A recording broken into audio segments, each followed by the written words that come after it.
Sempre vivo In quel di Castelvetrano l'Acragas incassa i primi 3 punti esterni della stagione, una vittoria fuori casa che mancava dallo scorso 13 marzo, partita contro la Gattopardo, ed il successo permette una collocazione da apripista. Al Paolo Marino i biancazzurri, seguiti da oltre un centinaio di tifosi, sono apparsi in crescita e grazie all'esploit fanno parte di una mucchiata di testa che vede appaiate 2 agrigentine e 2 trapanesi.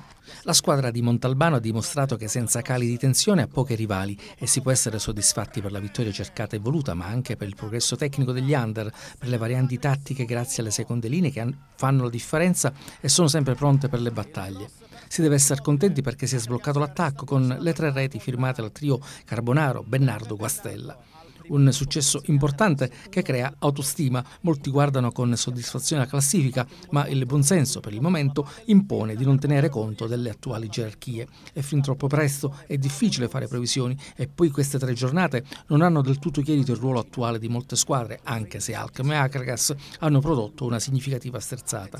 Entrambe si collocano con +2 media inglese, come il Camarat e il Mazzara, che resta l'unica squadra ancora con la porta inviolata.